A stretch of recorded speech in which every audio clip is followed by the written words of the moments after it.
if I make it work. So that's a good reminder to myself, which is like, yes, I wish it would have worked sooner. But guess what? If it works, it was all worth it.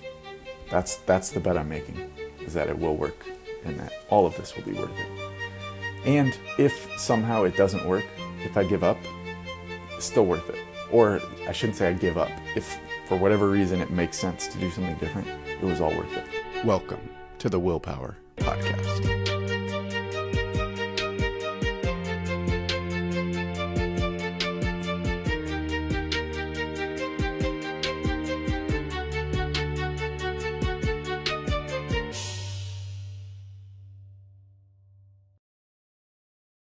All right, let's get right into it.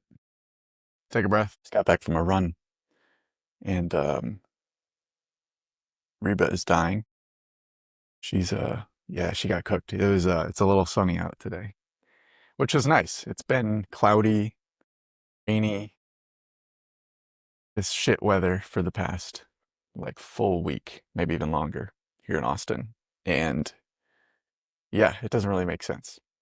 It's not how it usually is here. But I did my run. This was my first evening run. I've been doing more morning, afternoon runs, but I'm doing a test. I'm seeing which one, evening versus morning, which one is actually like the better mover of wellness on a day-to-day, day-after basis. My suspicion is that the early morning ones are going to be better, and not because running in the morning is like better than running at night, but the effect of it is it's harder to sleep after you run in the evening. And so I am more and more beginning to believe that sleep is like the key, the number one thing that impacts how we feel on a regular basis. At least like with the thing I talked about last week about the dividends, like sleep is the one that pays the most dividends. So the way to feel the best naturally, just without considering what's going on that day, I think sleep is the most important thing. Obviously, if you don't sleep and then you do crystal meth, like that's gonna be a better day than a day when you like sleep perfectly. But just assuming everything else is equal, sleep is gonna be like the key, the top thing that's gonna pay itself off in the long run. So that's my thought with this running experiment is the evening runs are probably gonna eat a little bit at my sleep. So we shall see about that. Speaking of sleep, I have been clean of caffeine for 2 days now. We're working on it. I did like 3 days, no caffeine. And then I had coffee one day, and then I had coffee the next day, and the next day, and then I kept going. And then I quit last week for 4 days, Wednesday through Saturday. That was rough. That was probably the roughest one. Like Wednesday, I also did a no screen day, and so I was just like going through it, just bored, did not feel like doing anything. This like mild depression, just like, what do I do? And that day I got myself out of the house. That was a good move. I went for like a long hike with the weighted vest. Me and Reba just went out, and that's a good equalizer. Is like just go and like move for a long, it was like 2 hours of just like steady pace. That I was tired as shit from. That one I like woke up really late the next day because my body was just exhausted. I wasn't used to doing that kind of, but it felt good. So yeah, that seems to be a good way to break out of that kind of funk is like, just go move. Like, it doesn't have to be like a run or anything crazy, but just get yourself moving. And that brings us to a good topic that I wanted to talk about, which is this feeling of like not having motivation and what to do in that case. And I haven't really been dealing with this in a while because honestly, just because of caffeine, I think. I've been stimmed up. Like I've just been drinking coffee every morning, and that like gets me fucking amped for the morning. And then sometimes there's a bit of a lull in the afternoon where I'll like relax, just kind of like chill out for an hour or so. And then usually there's something I want to work on still. And I still have kind of energy from the morning coffee, and I just get back to rolling in the afternoon. So that's to say I haven't dealt with this in a while. I definitely dealt with it in the past. Working my old tech job, I was like fucking very often I was just not motivated to work. Feeling this like dread of like, oh, I know I should be doing something, but I'm just not. And I just don't want to. And yeah, that was a motherfucker. And that was kind of what I was feeling with the coffee thing was like, there's stuff I should be doing probably, but I don't need to right now. And I don't want to. And so I'm just going to like kind of not do anything. And it's a tricky place to be in. It's not obvious what to do from there. Because on one hand, it's like, okay, maybe it's a sign from my body that I'm just tired or I'm just like fucked up from this caffeine withdrawal and it doesn't know what to do and it's kind of shutting down. That's one. And so for one, like the way I've been seeing this caffeine withdrawal period is like whatever happens, it's just like, it's okay. If I get through the day without drinking caffeine, that's a win because that means I'm one day closer to just having fucking normal days where it's like I was having when I was drinking caffeine, but I don't need caffeine. And that's going to take time. That I have to get through this process of detoxing my brain from expecting caffeine. But once I get there, then I'm going to be in a really good space. Or at least so I think. And so that's just to say, whatever I go through in these days, like if I don't do the maximum amount of work, maximum productivity, that's okay. That's not the thing we're optimizing for right now. So that's one. What to do when it actually happens though, outside of just like, okay, yeah, here's how I talk to myself about it. Like I said, getting moving seems to help a lot. That really does something. Another thing, because when I'm in this state, I find myself wanting to do like 1,000 things. Like I was doing that over the weekend and some other days this week where I would have like 6 different windows with like different work things going on. Like one of them I'm working on my personal website. One of them I'm working on the app. One of them I'm working on some other like UGC or marketing type of thing that I'm looking into. Like it's kind of chaotic. It's like many different projects or separate things that I'm working on all at one time. And it's very stimulating. It's very exciting. It's more fun. Like there's no waiting around for an AI bot to answer back, or there's no waiting around for the API to come back with whatever response to see if the thing worked. It's just, I just point my head and there's something that I have to do. So in that way, it's fun, but I also don't think it's actually more productive. Even though there's more things going on, I think in the long run, if I were to like measure, okay, this is how long it took me to get from here to here and from here to here and from here to here. If I did them all separately, I think that time would actually be shorter than this like chaotic craziness. Because it's just like the whole thing is just the deep work, the brain attention is just switching. The context switching is just costing me in like way too much. Every time I switch, I have to re-remember what I was trying to do there. Like takes me a second and then I do something and it's probably a suboptimal thing that I could have gotten closer to the answer if I were just focused on that the whole time. So I get into this space when I am low on caffeine, or at least when I'm withdrawing caffeine. I find myself wanting this kind of work rhythm more. Something I found that has helped me is the oldest trick in the book. It's like nothing profound about this, but just a to-do list. So rather than opening up a new project, opening up a new terminal or a new Chrome window or whatever, when I think of something that, oh, I want to get that thing done, I just write it on my to-do list. And I have that with me. That helps me stay on one thing at a time because anytime I think of something else, it just goes on the list and I can forget about it for the moment. I know that it's down. I don't need to do it right now. I don't need to like try and trick myself into thinking that I'm being more productive because I'm doing 1,000 things at once. I just write it down and that's it. Uh, so those are 2 things I find helping. And also the to-do list helps with decision paralysis like when there are too many options. I don't know what that's called. Maybe that's decision paralysis, but maybe it's something else. Paralysis when there are too many things and my brain just goes blank. And it's like, oh, I should be working on this. And then I'm like, and then there's another thing. Oh, I should be working on this. Oh, I should be working on this. And then when I sit down, there's too many things. My brain can't like pick out what's the actual important thing to work. So a to-do list helps with that because then they're all there on the paper and I just pick one, boom, we're going to do that. Then it's satisfying. You just like check them off. You work your way through. Feels good at the end of the day when you knock them all off or when you knock most of them or whatever the metric is. Whenever you get through some substantial portion of them, that feels good.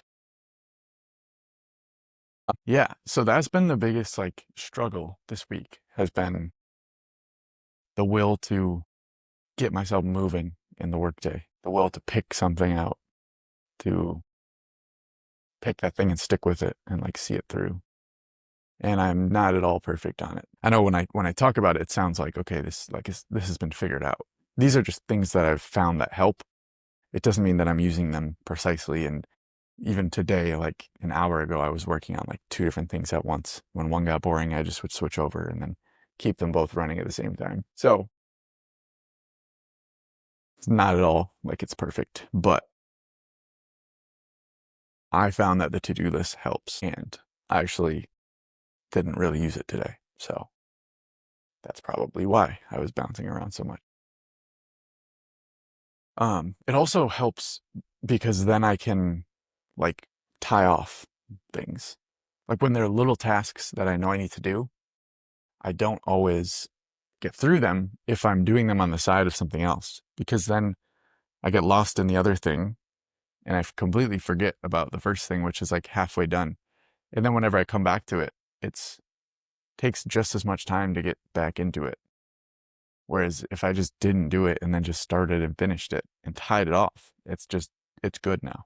I don't have to worry about that anymore. So yeah, focusing on one thing at a time seems to be pretty beneficial. And having a to-do list seems to really help do that. Actually do one thing at a time. And so that seems to be nice. That seems to help. I'm trying to think business-wise. So Grooves, the app has been, I mean, I'm super stoked on it. That we have some new updates that are super cool. But I also realized that there were some broken pieces of our app usage, of how the app is set up, how it's used, how we are getting users to use it. And basically, we built this thing that's really cool. It looks great. It's very appealing in that way, but it doesn't actually naturally lead the user to continue using it. It doesn't make it easy for the user to use. And so that's something we're working on right now, is how to actually tighten up the loop. When the user uses the app, how enjoyable it is, how much it makes them want to come back and use it more. And again, making it easier for the user to create a habit around the app. Because before, or as it is now, I don't think we did not do that very well. And you could have this amazing app that looks really cool. It's like a super clean UI, very nice process of doing things, and still users won't use it. They won't use it if it is not natural and it doesn't feel good to use. And that revolves around things like how many times they use it every day, how many times, how they feel when they use the app, how it rewards them, how, or I should say how rewarding it is to use the app. Like, is it fun to use the app?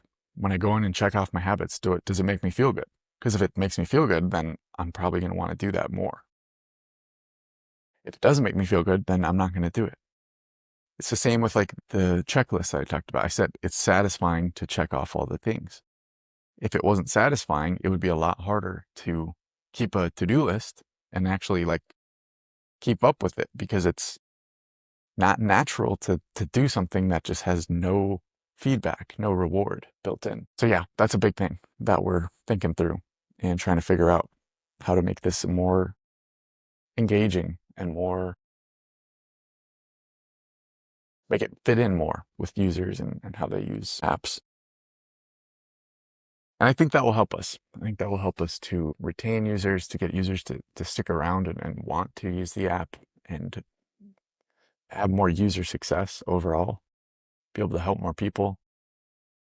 All those things, I think, come with tightening up that feedback loop. Yeah, so that's been the biggest thing with Grooves, is that kind of change in focus. Marketing wise, we're still just trying to find our way, find our kind of path, the one that works for us, the channel that works for us. So we're still doing UGC, that's still going good. Trying out some other organic posting stuff, running ads.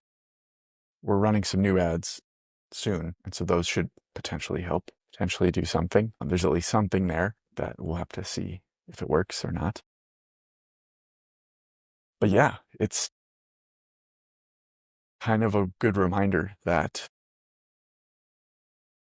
a good product is actually like key. I think there's a lot of talk in the tech world about products and like, oh, anyone can make the product, but it's like, who can market it, who can distribute it? And like, there's some truth to that, but it's really hard to market an app, even if you have a great app. But if you have an excellent app that fits what users want and it fits their behavior patterns, and so they're going to continue using it, you're going to get users. Like if you can get any user to, or if you can get the majority of your users to stick around and continue using your app, you have a winning app. And the way that you like market it and distribute it is not actually that important. Like, yes, there are ways that you can like blow it up and do these like UGC or influencer strategy type of things. Sure. But if you don't have that app core loop itself, it's really clean, really solid, like an excellent app, you're not going to have anything. Like that shit won't matter. And if you do have the core loop, it's going to make marketing so much easier. It's not hard to market something that's just like super clean and super solid and that people want to use. So I would say that idea that like it's just anyone with the idea can build it is not quite right, because you can have the idea and still build a shitty app. Like there are a lot of shitty apps out there. So we're going to keep working on ours, see if we can get it into a real like precise place, get it real cleaned up. Stop trying to add more to it. I think that's my problem, is I always am just thinking of more stuff that I think would be cool to have in the app without realizing that like that comes later. First is figuring out how to get people using your app for the core purpose that I built it for, which is to link your habits to your behaviors. Sorry, your habits to your subjective wellness reported scores. That's it. I just want to help people understand that within themselves. Like how does this thing I do affect the way that I feel? Boom. That's the core thing. And all these other like extra things are like fun and add value to the experience. But there's no value in the experience if no one uses it. If that core loop, that core function of how do my behaviors impact me, if no one ever gets to that, the other shit doesn't matter at all. So making it real simple before adding complexity. And we've definitely added a lot of complexity already. So that's for sure. It's definitely we got a lot of screens. There's a lot of stuff going on, but that is to say, we'll have something awesome once we get the people using it. And I think we'll be able to help a lot of people once we get to that point. But that just isn't the most important thing right now. That's not the most important thing we can be doing. So that is that's the app. That's where we're at. Still, I feel very optimistic. It's going to take time. I realized that I've been working on this for maybe 10 months, and 8 months of that have been with no job. Over 8 months now. Actually, I take that back. 7 months, 7.5 months with no job. And that's a long time. I didn't think I would be that long without any income or any significant income. And so when I zoom out, I'm like, oh shit, it's been a long time. Like, this is not good. And I feel bad. I'm like, how did I not make it successful in that time? Working on it full time, how could I not make it work? And then I realize once I make it work, I am fine and dandy. Like, once, if I get it to work, the time leading up to it was all worth it. If I get it to work, that's really all that matters. So if it took me 3 years and then I got it to work, and now I have an app that has plenty of users, brings in plenty of revenue, the 3 years was all worth it if I make it work. So that's a good reminder to myself, which is like, yes, I wish it would have worked sooner. But guess what? If it works, it was all worth it. That's the bet I'm making, is that it will work and that all of this will be worth it. And if somehow it doesn't work, if I give up, it's still worth it. Or I shouldn't say I give up. If for whatever reason it makes sense to do something different, it was all worth it. Not that I see that happening or really ever happening. I mean, if it was 3 years, maybe I would have to reroute, but I really don't see that happening. And so, yeah, it's worth it. It's going to be worth it no matter what. I got to live out 8 months of not having a job. That's pretty dope. Let's see what else. Sleep. Going back to the habit stuff. I have been sleeping like a motherfucker. I've been sleeping pretty good. Yesterday, today, last night, I got like a 92 or something on my aura, which is definitely like the top of my range. I think 91s are like the highest I get. And when I'm not paying attention to it, when I'm not prioritizing it, I'm usually in like the 70s, maybe 80s. And so these past couple weeks, I've been really prioritizing it, and I'm hitting these like every other day. So that feels good. And that's something I can really tell. I know I talked about the sleep debt thing a few weeks ago where I was like feeling off for a few days. I just felt like tired, like not tired, sleepy, but just like brain fog and like not like, oh, what am I like? I don't feel quite right. And then looking back like a week later, I saw that I had like a bunch of sleep debt, the way Aura measures it that weekend, which is basically like, oh, you didn't sleep enough. And then the next day you didn't sleep enough and it built up. And so, yeah, that hasn't been happening. I've been nailing it. I think yesterday I got a lower score. I think I ate a little bit later in the night, but today 90 something. And yeah, we're gonna keep rolling with the 90s. Keep prioritizing it. I think it's the best thing probably that you can do. We shall see once I get past this caffeine dip, and get back to feeling normal without caffeine. I am excited to see where that leads me, energy-wise and just like excitement-wise, how excited I am about doing stuff. Because I've definitely noticed it has gotten better with the caffeine. Even yesterday, which I drank coffee on Sunday, one day only. Yesterday I didn't feel too bad. I definitely noticed an energy dip, but it was not at all like the week before when I drinking it 4 days in a row and then got off. So I'm getting there. I'm making my way there. I plan on this whole week doing no caffeine. Maybe I'll treat myself on Saturday. Then we're back to maybe another week of nothing. And that's another thing is these little nuggets, like giving myself a little bit along the way. I don't know if that's helpful or hurtful. Yeah, it's hard to say. The way it's been working lately is I plan out a number of days. I write down the exact number I'm going to drink. And then I follow that plan. And then once the plan's over, I'm like, oh, there's no plan for today. And so then it's like, okay, I can get a coffee because there's no plan. When I plan ahead, it's a lot easier to say, okay, I'm not going to have coffee that day. When I don't have a plan though, that's where there's more negotiation day of. Because it's really hard for me. It's really hard for me to like wake up and have the option to drink coffee and be like, No, I'm not gonna. You know, like when I literally have the option, do I want this to be a better day or a slightly worse day?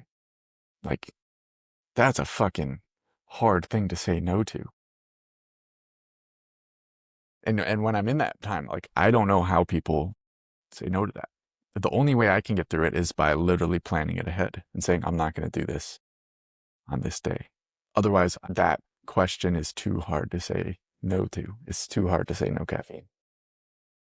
When I know it will literally improve my day, this will make me have a better day. Almost guaranteed fun day. Like the morning's going to be fun if I have a cup of coffee. Fuck. How do I say no to that? But then I get caught up in the whole, now I need it. Now I'm a little bit worse tomorrow. Tomorrow I'm going to feel bad if I don't have it now. Even though today I would have just felt normal if I didn't have it. So it's good to remember that I pay it off. If I have my coffee, I'm going to feel worse tomorrow. It's going to be harder tomorrow to get by without it. Even if I do have it, it's not going to be quite as fun. If I don't have my coffee, tomorrow's going to be a whole lot easier. And let's say tomorrow I end up having coffee, it's going to be fucking a blast if I don't have it today. So in either way, like just having coffee, you pay for it. Even if it's fun, even if it's, you get the same euphoria, it's going to be fucking, you're going to pay for it. There's no way around that. Let's talk about books. So this came up recently in a conversation as we were talking about like self-help books, me and some friends. And this is something I have held as an opinion for a while now, which is that I think, myself included, majority of people who read self-help books do it for fun. And I get caught in this like loop of like, okay, I finished the self-help book, next one. And there's never actually an application period. It's all just this whole thing of like, oh, I'm improving myself. I'm feeling better. I feel excited about this book. Nothing ever actually happens though. Because each book is like promising, oh, this is going to make you this, this, and this, and this, this, and this. And that feels super good when you read that. When you read like, oh, there's an answer to all of my problems. It's right here. That feels amazing. And then you finish the book and it's over. And now it's like, okay, now you have to do the thing. No one actually wants to do it. And so most of the time, we don't actually do it. There are some books that will cut through. And I think there's maybe value in self-help just for that reason, that you're like, every single book you read is not going to hit, but there's going to be one that fucking cuts through the bullshit and the mental masturbation and hits you in the fucking chest and like is going to get you going. That's going to get you moving and doing whatever the thing is. When I read Can't Hurt Me, David Goggins' first book, that one hit me like through the chest. Like that one, like I went running for like 2 months just because of that book. And then it like changed the way I was working out for 3 years. So that kind of thing, yes, it can hit you. It's kind of like you're taking a lottery ticket every time you read one of those books. But the way that most of us like interact with them or think about them is that we're improving ourselves by reading them. And that's just not, I don't believe that's the case. I don't think if I were to read a self-help book every week, there's no way I'm improving myself by the amount that that book promises every single week. That just isn't possible. You can't unleash your full potential every week to a new degree. So that's just something I think is that self-help is not a bad thing, but I think there is some waking up or maybe a more realistic understanding of it as like, oh, this is a fun thing for me. I enjoy doing this and maybe it'll give me some inspiration. Maybe it'll cut through. Maybe it won't, like most of them, but maybe it will. And so when I see it that way, it kind of changes it because then it's like, okay, I'm going to get like some kind of motivational book for fun because I think it'll be fun to read. And maybe it'll like make me feel motivated going to work the next day. But I'm not buying into the whole promise or the whole thing that the author's promising. And that can help temper this like it's kind of like, what would you call it? Like this disappointment, I think is what I would say. Disappointment that the thing didn't work how it was supposed to. And like, oh, my life was supposed to be changed. I read that book 2 years ago. Nothing's different. Nothing's actually changed. Like, yeah, you just fucking read a book for fun. You wouldn't be like, Harry Potter didn't change my life. You're like, because there's an expectation that it's just, this is for fun. This is an enjoyable thing. So I think that's a better attitude to have towards self-help. If you enjoy it, awesome, fucking read it.